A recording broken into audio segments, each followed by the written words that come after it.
Hello दोस्तों, कहानी शुरू करने से पहले प्लीज़ चैनल को सब्सक्राइब कर लें। शादी करके करण और रूही दोनों गाड़ी में बैठकर घर के लिए निकल गए। रूही अब तक रोहन के दिए धोखे की वजह से सदमे में थी। उसे अब तक इस बात का एहसास ही नहीं था कि उसकी शादी हो चुकी है। वही करण रास्ते भर रूही को अपनी परिवार वालों के बारे में बता रहा था, लेकिन रूही का ध्यान करण की बातों को था ही नहीं। वो अब भी अपने ही ख्यालों में खोई हुई थी। करण गुस्से से रूही को दोनों कंधों से झकझोरते हुए बोला, तुम सुन भी रही हो जो मैं बोल रहा हूँ? लेकिन रूही एक शब्द नहीं बोली। वो करण की तरफ अजीब नजरों से देख रही थी, जैसे उसे जानती ही ना हो। उसका कोई रिएक्शन न देखकर करण को गुस्सा आ रहा था, लेकिन वो किसी तरह अपने गुस्से को कंट्रोल करते हुए बोला, देखो, अब हमारी शादी हो चुकी है और तुम्हें मेरे घर वालों के सामने उनकी बहू की एक्टिंग करनी है। अगर तुम इस तरह उनके सामने जाओगी तो उन्हें तुम पर शक हो जाएगा। रूही जो खामोश बैठी उसकी बातें सुन रही थी। करण ने गुस्से से उसका हाथ पकड़ा और बोला, तुम क्या चीज़ हो? मुझे अब तक समझ नहीं आया। आखिर तुम चाहती क्या हो? करण ने गुस्से में रूही का हाथ बहुत जोर से पकड़ा हुआ था, जिससे उसके हाथ में दर्द होने लगा। रूही ने अपना हाथ छुड़वाते हुए कहा, मैं जानती हूँ, कल रात आपने मुझे बहुत बड़ी मुसीबत से बचाया है। आपका वो एहसान मैं कभी नहीं भूलूंगी। उसकी बात सुनकर करण ने एक लंबी सांस ली और बोला, प्लीज़ मेरे घर वालों के सामने नॉर्मल बिहेव करना। अगर तुम्हें सचमुच लगता है कि मैंने तुम्हारी मदद की है तो तुम्हारा भी मेरे लिए कुछ फ़र्ज़ बनता है। उसकी बात सुनकर रूही ने हाँ में सर हिला दिया। करण मन ही मन बहुत डर रहा था। वो खुद से बोला, कहाँ फंस गया मैं? न जाने आगे क्या होगा। ये बोलकर उसने फिर से गाड़ी स्टार्ट की। दूसरी तरफ करण के घर में उसकी माँ सुषमा जी यहाँ से वहाँ घूम रही थी। कहाँ रह गया ये लड़का? इसको फ़ोन भी बंद आ रहा है। विक्रम जी अपनी पत्नी को समझाते हुए बोले, चिंता क्यों करती हो? कोई पहली बार तो है नहीं जब तुम्हारा लाडला रात में घर नहीं आया। लेकिन कभी उसका फ़ोन बंद नहीं होता। पता नहीं मुझे, आज कुछ अजीब सा लग रहा है। दादी जो मंदिर में बैठी पूजा कर रही थी, उनका ध्यान पूजा में कम और बातों पर ज़्यादा था। सुषमा जी उनके पास जाकर बोली, माँ, ये सब कुछ आपके लाड प्यार का ही नतीजा है जो आज वो इतना बिगड़ गया है। लेकिन दादी ने उनकी बातों का कोई जवाब नहीं दिया। इतने में ही करण की गाड़ी मेन गेट से घर के अंदर आ गई। गाड़ी से उतरकर करण रूही को लेकर घर के अंदर पहुंचा। सुषमा जी उसे देखते हुए बोली, कहाँ थे तुम रात भर और तुम्हारा फ़ोन क्यों बंद था? दादी भी पूजा करके उठ चुकी थी। उनकी नज़र रूही पर पड़ी, जो शांत सी नज़रें झुकाए खड़ी हुई थी। उसे देखकर दादी ने पूछा, तुम्हारे साथ ये लड़की कौन है? करण और रूही दोनों ने गले में माला पहनी हुई थी। यह देखकर सभी हैरान रह गए। सब करण के जवाब का इंतज़ार कर रहे थे। ये रूही है, हम दोनों ने आज ही शादी की है, करण ने हिचकते हुए कहा। उसकी बात सुनकर एक पल के लिए हॉल में सन्नाटा छा गया। सबकी नज़रें रूही पर जाकर टिक गई। तभी दादी बोली, मुझे तुमसे ये उम्मीद नहीं थी। अगर तुम्हें कोई लड़की पसंद थी तो पहले हमें उससे मिलवाना चाहिए था। तभी सुषमा जी रूही को ऊपर से नीचे तक घूरते हुए बोली, पता नहीं कौन है ये लड़की, कैसे इसने हमारे करण को फंसा लिया। करण रूही की साइड लेते हुए बोला, माँ प्लीज़, आप ऐसे रूही की इंसल्ट नहीं कर सकती। वो अब मेरी पत्नी है और आप ही लोग तो मेरी शादी के पीछे पड़े हुए थे। और अब जब मैंने शादी कर ली तो भी आप लोग खुश नहीं हैं। लेकिन ये है कौन और इस किस खानदान से है? विक्रम जी ने गुस्से में पूछा। वो सब मैं अभी आपको नहीं बता सकता। ये बोलकर करण ने नज़रें चुरा ली, क्योंकि ये सब तो उसे खुद भी नहीं पता था। उसे तो रूही का नाम भी तब पता लगा था जब वो कागज़ों पर साइन कर रही थी। करण को इससे आगे कुछ सोच नहीं रहा था कि वो घर वालों को क्या बोले। जब उसके लिए ही ये सब बिल्कुल नया था तो घर वालों को तो शौक लगना ही था। वो बिना किसी की तरफ देखे सीधा रूही को लेकर अपने कमरे में चला गया। सब उन दोनों को जाते हुए देख रहे थे। किसी को कुछ समझ नहीं आया। दादी ने मन में सोचा, तुम कितना भी छिपा लो, लेकिन मैं इस बात का पता लगा कर रहूँगी कि आखिर अचानक तुमने इस लड़की से शादी कैसे कर ली। अभी 2 दिन पहले तक तो तुम शादी के लिए बिल्कुल तैयार नहीं थे और आज अचानक सीधा घर में बहू ले आए। वहीं दूसरी ओर कमरे में जाकर करण ने दरवाज़ा अंदर से बंद कर लिया और सोफे पर जाकर बैठ गया। उसे कुछ समझ भी नहीं आ रहा था कि वो सबको कैसे समझाएगा। उसे तो लगा था कि वो शादी करके आएगा तो सारी प्रॉब्लम सॉल्व हो जाएंगी, लेकिन यहाँ तो कोई भी उसकी शादी से खुश नहीं था। रूही जो अब तक अपना बैग पकड़े खड़ी हुई थी, करण उसे देखकर चिढ़ते हुए बोला, अब क्या यूं ही मेरे सर पर खड़ी रहोगी? क्या तुम्हें बैठने के लिए भी बोलना पड़ेगा? उसकी बात सुनकर रूही ने अपना बैग साइड पर रखा और बेड पर बैठ गई। वो पूरी रात सोई नहीं थी, इसलिए बेड से टेक लगाकर कब उसे बैठे बैठे ही नींद आ गई उसे पता ही नहीं चला। करण जो काफ़ी देर से आंखें बंद करके सोफे पर बैठा हुआ था, उसने आंखें खोलकर रूही की तरफ देखा। वो ऐसे सो रही थी जैसे ये कोई अनजान घर नहीं उसका अपना घर हो। ये देखकर करण उठकर उसके पास गया और उसे ठीक से तकिए पर लेटा दिया और खुद भी सोफे पर जाकर लेट गया। थकान की वजह से उसे भी जल्दी ही नींद आ गई। कुछ घंटों बाद जब उसकी नींद खुली तो उसने देखा कि रूही पेट पकड़े बैठी हुई थी। उसे बहुत ज़ोरों से भूख लग रही थी। ये देखकर करण समझ गया, क्योंकि उसे भी बहुत भूख लग रही थी।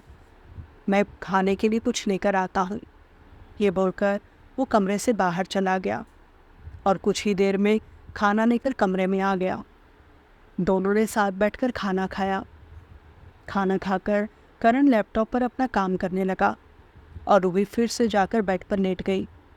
वो दिन ऐसे ही बीत गया। अगली सुबह जब करण सोकर उठा तो उसने देखा शीशे के सामने रूही तैयार हो रही थी। हल्के से मेकअप में भी वो चांद का टुकड़ा लग रही थी। करण उसे देखकर थोड़ा शॉक हो गया, लेकिन रूही के चेहरे पर कोई एक्सप्रेशंस नहीं थे। उठ गए आप? करण ने बिना बोले गर्दन हामी झुका दी। लेकिन तुम इतनी सुबह सुबह तैयार होकर कहाँ जा रही हो? करण ने पूछा। रूही अपने पर्स में कुछ कागज़ रखते हुए बोली, मुझे अपना रिज्यूमे अपडेट करना है और कुछ जॉब साइट पर अपना प्रोफाइल डालना है। क्यों, इसकी क्या ज़रूरत है? करण ने पूछा। रूही मन में सोच रही थी, मैंने इस आदमी को पहले ही बता दिया था कि मुझे नौकरी करनी है, लेकिन लगता है ये मेरी बात भूल गया। मैं अब दोबारा इसे बोलकर अपनी इंसल्ट नहीं करवाना चाहती। वो चिढ़ते हुए बोली, क्योंकि मेरे पिताजी जो खजाना मेरे लिए छोड़ कर गए थे वो अब ख़त्म हो गया है, इसलिए अब मैं आराम से बैठकर खा नहीं सकती। मुझे अपनी ज़िंदगी गुजारने के लिए पैसे तो चाहिए नहीं। उसकी बात सुनकर करण एक पल के लिए हैरान रह गया। कल तक इस लड़की की ज़ुबान नहीं निकल रही थी और आज ही इस तरह के उल्टे जवाब दे रही है। वो बिना उसकी बात का कोई जवाब दिए बिस्तर से उठकर बाथरूम में चला गया। कुछ ही देर में वो तैयार होकर बाहर निकला और रूही के साथ बाहर हॉल में आ गया, जहाँ सब लोग बैठकर नाश्ता कर रहे थे। रूही ने एक संस्कारी बहू की तरह सबके पैर छुए। सबने बेमन से उनसे आशीर्वाद तो दे दिया, लेकिन किसी ने उससे कोई बात नहीं की। करण और रूही दोनों चुपचाप बैठकर नाश्ता कर रहे थे। कमरे में बिल्कुल सन्नाटा छाया हुआ था। सब लोग रूही को ही देख रहे थे, लेकिन रूही बिना किसी की तरफ देखे धीरे धीरे नाश्ता कर रही थी। नाश्ता खत्म करके करण उठते हुए बोला, माँ, रूही भी मेरे साथ ऑफिस जाना चाहती है। तेरी पत्नी है, जब अब तक हमसे कुछ नहीं पूछा तो अब क्यों पूछ रहा है? माँ ने बिना उसकी तरफ देखे उसकी बात का जवाब दिया। उनका जवाब सुनकर करण भी आगे कुछ नहीं बोला और रूही को लेकर वहाँ से चला गया। दोनों जाकर गाड़ी में बैठ गए। रूही विंडो से बाहर देख रही थी। कुछ देर तक गाड़ी में शांति बनी रही। अचानक रूही की नज़र एक कैफ़े पर पड़ी। वो करण की तरफ देखते हुए बोली, गाड़ी रोको, कैफ़े आ गया, मुझे यही छोड़ दो। लेकिन करण ने उसकी बात पर कोई ध्यान नहीं दिया। वो गाड़ी चलाने में बिजी था। रूही मुंह बनाते हुए बोली, आपने गाड़ी क्यों नहीं रोकी? तुम आज से मेरी कंपनी ज्वाइन कर सकती हो। करण ने बिना उसकी तरफ देखे जवाब दिया, नहीं, मुझे आपकी कंपनी ज्वाइन नहीं करनी। मुझे आपका अब और कोई एहसान नहीं चाहिए। उसकी बात सुनकर करण ने तुरंत गाड़ी रोक दी और सीरियस फेस करते हुए बोला, मैं तुम पर कोई एहसान नहीं कर रहा हूँ। तुम्हें वर्क एक्सपीरियंस है इसलिए तुम्हें जॉब ऑफ़र की है, लेकिन मैं बिना इंटरव्यू दिए आपकी जॉब एक्सेप्ट नहीं करूँगी। ठीक है, मुझे भी तुम्हें फ्री में जॉब देने का कोई शौक नहीं है। मैं अपने मैनेजर से बोल दूँगा तुम्हारा इंटरव्यू नहीं लेगा। बाकी मुझसे बात करते हुए अपनी ज़ुबान को थोड़ा लिमिट में रखा करो। रूही के पास अब उसकी बात का कोई जवाब नहीं था। वो फिर से विंडो से बाहर देखने लगी। कुछ ही देर में दोनों ऑफिस पहुंच गए। गाड़ी एक बहुत बड़ी कांच की बिल्डिंग के अंदर चली गई, जहां राठौर इंडस्ट्रीज का बोर्ड लगा हुआ था। करण गेट से सीधा अंदर एंटर कर गया। उसने जैसे ही गाड़ी रोकी तो सामने से एक बॉडीगार्ड ने आकर तुरंत गाड़ी का डोर खोला। गाड़ी से बाहर आकर करण ने उसे दूसरी तरफ का दरवाज़ा खोलने का इशारा किया, लेकिन वो गार्ड दरवाज़ा खोलता उससे पहले ही रूही डोर खोलकर बाहर आ गई। करण तेज कदमों से ऑफिस के अंदर चला गया। रूही भी उसके पीछे पीछे तेजी से चल रही थी। ऑफिस का सारा स्टाफ उठकर उसे गुड मॉर्निंग विश कर रहा था। करण ने हल्की सी गर्दन हिलाई और बिना किसी की तरफ देखे सीधे अपनी कैबिन की तरफ बढ़ गया। उसका कैबिन बहुत ही रॉयल तरीके से सजाया गया था। हर एक चीज़ बहुत ही यूनिक और एक्सपेंसिव थी। रूही ने एक नज़र उसके कैबिन को देखा और नज़रें नीचे झुकाकर खड़ी हो गई। वो अब तक समझ चुकी थी कि करण कोई बहुत बड़ा बिजनेसमैन है। करण ने अपना कोट उतारा और अपनी कुर्सी पर जाकर बैठ गया। रूही अब भी खड़ी हुई थी। करण ने किसी को फ़ोन मिलाया और अपनी कैबिन में आने को कहा।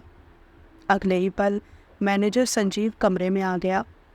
करण ने उसे रूही की तरफ इशारा करते हुए कहा, इनका नाम रूही है, आपको इनका इंटरव्यू लेना है। अगर ये क्लियर करती है तभी इन्हें जॉब पर रखना। ये बोलते हुए करण के चेहरे पर एक तिरछी सी स्माइल आ गई।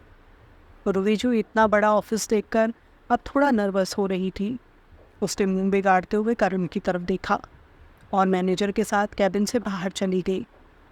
करण उसे जाते हुए देखकर बोला, तुम जैसी लड़कियों को शीशे में कैसे उतारना है करण राठौर को अच्छे से पता है। अभी एक दिन हुआ नहीं तुम्हें मेरी पत्नी बने और अभी से तुम्हारी ज़ुबान चलने लगी। अगर तुम्हें करण राठौर के घर में रहना है तो उसके हिसाब से रहना होगा। ये बोलकर उसके चेहरे पर एक शैतानी स्माइल आ गई। वहीं रूही का इंटरव्यू चल रहा था। कुछ देर में इंटरव्यू खत्म हुआ। संजीव ने उसे बाहर वेटिंग रूम में बैठकर इंतज़ार करने के लिए कहा और खुद करण के कैबिन में चला गया। करण जो खुद भी इंटरव्यू ख़त्म होने का इंतज़ार कर रहा था ताकि वो रूही को नीचा दिखा सके, लेकिन तभी संजीव ने उसे बताया कि रूही अपने काम में बहुत ही ब्रिलियंट है और पहले उसने जिस कंपनी में जॉब की है वो वहाँ पीए थी। उसकी बात सुनकर करण एक पल के लिए हैरान रह गया और वो संजीव की बात काटते हुए बोला, बस उसका और गुणगान करना बंद करो और उसे अंदर भेजो। संजीव बिना आगे कुछ बोले वहाँ से चला गया। कुछ ही देर में रूही उसके कैबिन में आ गई। वो बिना पूछे सीधा अंदर आ गई थी और जैसे ही कुर्सी पर बैठने लगी करण ने उसे टोकते हुए कहा, तुम्हें कितना वक्त हो गया है जॉब करते हुए? क्या कभी किसी ने ये नहीं बताया कि बॉस के कैबिन में आने से पहले परमिशन देनी पड़ती है? उसकी बात सुनकर रूही बिना कुछ बोले कैबिन से बाहर चली गई और बाहर खड़े होकर बोली, मैं I coming sir? Yes coming. ये सुनकर रूही अंदर आ गई। करण ने अपने दोनों हाथ टेबल पर रखे और रूही की तरफ देखते हुए बोला, संजीव ने बताया कि तुम पहले भी पीए की जॉब कर चुकी हो, तो तुम्हें अच्छे से पता होगा कि पीए के क्या क्या काम होते हैं, इसलिए मैं तुम्हें अपने पीए की जॉब ऑफ़र कर रहा हूँ। उसकी बात सुनकर रूही हैरानी से उसकी तरफ देखते हुए बोली, लेकिन मैं आपकी पीए कैसे बन सकती हूँ? क्यों, क्या प्रॉब्लम है? रूही ने कुछ देर सोचा और बोली, ठीक है, मैं रेडी हूँ, लेकिन अगर मुझे नहीं जमा तो मैं जॉब छोड़ दूँगी। उसकी बात सुनकर करण ने आंखें सिकोड़ ली और बोला, जॉब की ज़रूरत तुमको है, कंपनी को नहीं, और करण राठौर की पीए बनने के लिए लड़कियां सालों साल इंतज़ार करती हैं, और अगर तुम्हें जॉब नहीं करनी तो तुम अभी अपना एटीट्यूड लेकर यहाँ से जा सकती हो। रूही मन में सोच रही थी, इस वक्त उसे पैसों की बहुत ज़रूरत है और इतनी जल्दी उसे दूसरी नौकरी कहाँ मिलेगी। यह सोचकर उसने बिना देर की हाँ में अपना सर हिला दिया। ठीक है, मुझे आपकी जॉब मंजूर है, लेकिन क्या मुझे 1 महीने की सैलरी एडवांस में मिल सकती है? अभी 1 दिन तुम्हें काम करते हुए नहीं हुआ और तुम एडवांस मांगने लगी, करण ने मजाक बनाते हुए कहा। वो मेरे पास मोबाइल नहीं है और मुझे कुछ और ज़रूरत की चीज़ें भी खरीदनी हैं। उसकी बात सुनकर करण ने बिना उसकी तरफ देखे कहा, ठीक है, तुम्हें एडवांस मिल जाएगा। ये बोलकर उसने संजीव को कैबिन में बुलाया और बोला, इन्हें जो जो काम करने हैं उनकी लिस्ट दे दो। संजीव जो अपने साथ लिस्ट लेकर आया था, उसने रूबी के हाथ में उसे थमाते हुए कहा, आपको आज से ये सब काम करने हैं। उसमें जो जो काम लिखे थे उसे देखकर रूबी का मुंह उतर गया। वो मुंह बनाकर करण को देख रही थी। उसका मन तो कर रहा था कि उससे बोल दे कि इसे पीए की जॉब क्यों बोलते हो, सीधे सीधे नौकर क्यों नहीं बोलते, लेकिन वो कुछ बोलती उससे पहले ही करण बोल पड़ा, अगर तुमसे काम नहीं होगा तो साफ साफ बोल दो। नहीं, मुझे अभी जॉब की बहुत सख्त ज़रूरत है, मैं करूँगी। Are you sure? Yes, I am sure. Okay, done. तो जाओ और मेरे लिए और संजीव के लिए कॉफ़ी बना कर लाओ। रूही का फिर से मुंह बन गया और वो करण के लिए कॉफ़ी बनाने चली गई। उसके जाते ही संजीव और करण दहाड़े मार मार कर हंसने लगे। करण हंसते हुए बोला, अपने काम में ये कितनी भी स्मार्ट क्यों ना हो, लेकिन इसे अभी पता नहीं है कि करण राठौर भी एक पक्का बिजनेसमैन है, जिसे लोगों का घमंड तोड़कर अपना काम निकलवाना अच्छे से आता है। संजीव हंसते हुए बोला, यार तुम भी गजब हो, भाभी को क्या खूब पागल बनाया है। अगर उन्हें पता चल गया तो वो तुम्हें छोड़ेगी नहीं। उसके मुंह से रूही के लिए भाभी सुनकर करण थोड़ा सीरियस हो गया और बोला, उसे बीवी बनाना मेरी मजबूरी थी, लेकिन उसे कंट्रोल में कैसे रखना है ये मुझे अच्छी तरह पता है। इससे पहले कि वो उड़ने की कोशिश करे, मैं उसके सारे पर काट कर फेंक दूंगा। संजीव ने अपना सर हिला दिया और बोला, ये तो वक्त ही बताएगा कि तू उनके पर काटेगा या वो तुझे पिंजरे में कैद करेंगी। करण ने मुंह बनाते हुए कहा, तो उसका दोस्त है या मेरा? संजीव ने उंगली ऊपर की तरफ उठा दी और हंसने लगा। कुछ ही देर में रूही उन दोनों के लिए कॉफ़ी लेकर आ गई। दोनों बैठकर कॉफ़ी पी रहे थे और रूही बही उनसे थोड़ा दूर खड़ी होकर दोनों को घूर रही थी। करण का तो मन कर रहा था कि वो ज़ोर ज़ोर से हंस दे, लेकिन वो बहुत मुश्किल से अपनी हंसी कंट्रोल करते हुए संजीव से बातें कर रहा था। कॉफ़ी खत्म करके करण अपनी सीट से उठ खड़ा हुआ और रूही की तरफ इशारा करते हुए बोला, चलो। रूही ने उसे टोकते हुए पूछा, कहाँ जाना है? करण आगे बढ़ते हुए बोला, तुम्हारा काम सिर्फ मेरा ऑर्डर फॉलो करना है, सवाल जवाब करना नहीं। रूही मुंह बनाते हुए उसके साथ चल दी। कुछ ही देर में वो लोग एक मॉल में पहुंच गए। वहाँ करण ने रूही के लिए एक महंगा मोबाइल खरीदा, लेकिन उसे रूही को शॉप के बाहर ही खड़ा कर दिया। वो उसे दिखाना नहीं चाहता था कि वो उसके लिए शॉपिंग कर रहा है। मोबाइल लेकर अब वो अपने लिए कपड़े खरीदने लगा। यहाँ से वहाँ वो कई शॉप्स पर घूम रहा था और एक एक करके कपड़े ट्राई कर रहा था। रूही उन कपड़ों को पकड़कर ट्रायल रूम के बाहर खड़ी हुई थी। करण काफ़ी देर से यहाँ वहाँ घूम रहा था और रूही उसके बैग लेकर उसके पीछे पीछे चल रही थी। ये सिलसिला काफ़ी देर तक चलता रहा। रूही को अब गुस्सा आने लगा था। उसका मन कर रहा था कि वो सारे बैग्स करण के सर पर मार दे और उसके बाल खींचते हुए बोले, शर्म नहीं आती तुम्हें एक लड़की से इतना काम करवाते हुए? मैं क्या तुम्हारी नौकर हूँ? वो ये सब मन में बोलते हुए धीरे धीरे चल रही थी। तभी करण ने उसे पीछे मुड़कर देखा और बोला, इतना धीरे धीरे क्यों चल रही हो? ये सुनकर रूही ने उसे घूरते हुए कहा, आज मैं अपने पंख घर बुल आई हूँ, कल से लगा कर आऊँगी। करण ने उसे घूर कर देखा और बोला, अभी मुझे कुछ और शॉपिंग करनी है, जल्दी जल्दी चलो। उसकी बात सुनकर रूही अब अपना गुस्सा कंट्रोल नहीं कर पाई और बैग नीचे रखते हुए बोली, मुझसे अब और नहीं चला जाएगा, मुझे भूख लगी है। उसका इस तरह का रूखा जवाब सुनकर करण उसे आंखें दिखाते हुए बोला, तो ये बात तुम आराम से भी तो बोल सकती हो। नहीं बोल सकती मैं आराम से, चलते चलते मैं थक गई हूँ। अगर आपने अभी के अभी मुझे कुछ खिलाया नहीं तो मैं आपके ये सारे कपड़े बेच दूँगी, और आप ये मत सोचिएगा कि आप इनके पैसे मुझसे वसूल कर लेंगे। मेरे पास तो फूटी कौड़ी भी नहीं है। करण हैरानी से उसकी तरफ देख रहा था। क्या ये वही लड़की है जो कल रात इतनी डरी सहमी हुई थी? वो खुद से बोला, हो ना हो इस लड़की का मानसिक संतुलन ठीक नहीं है।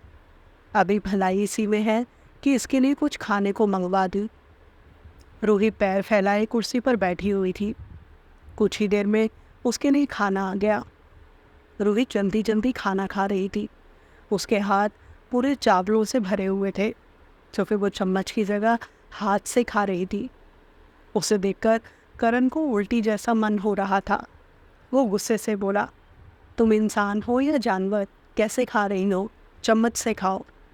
रूही बिना उसकी तरफ देखे खाना खाते हुए बोली, ये मेरा पर्सनल मामला है, मैं चाहे कैसे भी खाना खाऊं, आपको इसमें दिक्कत नहीं होनी चाहिए। करण उसकी प्लेट अपनी तरफ खींचते हुए बोला, तुम ऐसे नहीं मानोगी। रूही वापस अपनी प्लेट खींचते हुए बोली, मैं वैसे भी नहीं मानूंगी। करण को समझ आ गया था कि ये लड़की टेढ़ी खीर है, इसे शीशे में उतारना इतना आसान नहीं है। वो वहाँ से उठकर दूर जाकर खड़ा हो गया, लेकिन रूही को उसके जाने से कोई फ़र्क नहीं पड़ा। वो तो मस्ती से अपना खाना खा रही थी। कुछ देर बाद खाना खत्म करके उसने अपने पेट पर हाथ फिराया और फिर सारे बैग्स लेकर करण के पास आ गई। वो इस वक्त रूही पर चिल्ला भी नहीं सकता था। उसने गुस्से में अपने दांत पीस लिए और लिफ्ट की तरफ आगे बढ़ गया। अब आगे इस कहानी में और क्या क्या होने वाला है, ये जानने के लिए बने रहें मेरे यानी नेहा के साथ।